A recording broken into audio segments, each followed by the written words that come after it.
నీరసంగా ఉన్నవారికి బలమైన ఆహారాన్ని ఇచ్చే పదార్థాలు. మనకు తెలిసిన మేరకు బలమైన ఆహారం అంటే జీడిపప్పు, బాదం పప్పు, వాల్నట్స్ ఇలాంటివన్నీ బలమైన ఆహారం అని చెప్పుకుంటూ ఉంటాం. కానీ ఇవన్నీ కేవలం బాగా డబ్బు ఉన్న వాళ్ళు మాత్రమే కొనగలుగుతారు. కానీ పేదవారికి బలాన్నిచ్చే ఆహార పదార్థాలు చాలానే ఉన్నాయి. వాటి గురించి తెలుసుకుందాం.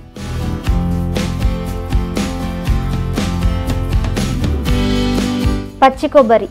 పూర్వం ఒక కొబ్బరికాయ కొడితే పచ్చి కొబ్బరిని ముక్కలుగా కట్ చేసి దానికి బెల్లం కలిపి అందరం తినేవాళ్ళం. కానీ ఇప్పుడు దాని సంగతే ఎవరు పట్టించుకోవడం లేదు. పచ్చి కొబ్బరిలో అనేక రకాలైన పోషకాలు ఉన్నాయి. దగ్గు వస్తుందని పచ్చి కొబ్బరి ఎవరూ తినరు.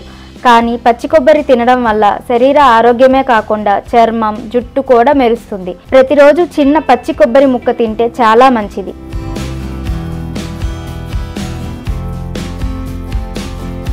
వేరుశనగ. జీడిపప్పు తింటే ఎలాంటి ప్రయోజనాలు కలుగుతాయో వేరుశనగలో కూడా అన్నే లాభాలు ఉంటాయి. పల్లీలు ప్రతి ఒక్కరి ఇంట్లోనూ ఉంటాయి.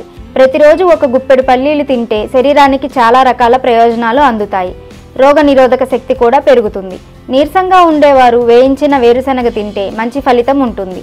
వీటిని రాత్రంతా నానబెట్టి తీసుకోవడం వల్ల బలం కూడా పెరుగుతుంది.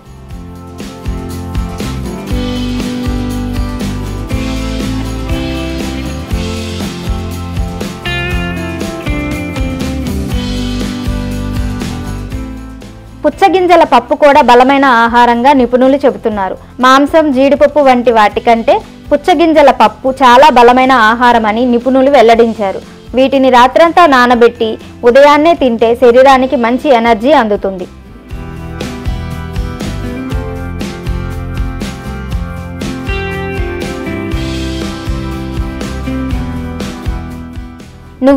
నువ్వులు చాలా బలమైన ఆహార పదార్థం. రక్తహీనత, నీరసంగా ఉండేవారు నువ్వులు తినడం వల్ల ఈ సమస్యల నుంచి బయటపడవచ్చు. నువ్వులు మాంసం కంటే 5 రెట్ల బలమైన ఆహారం అని నిపుణులు అంటున్నారు. ఇవి తినడం వల్ల జీర్ణ సమస్యలు కూడా తగ్గుముఖం పడతాయి.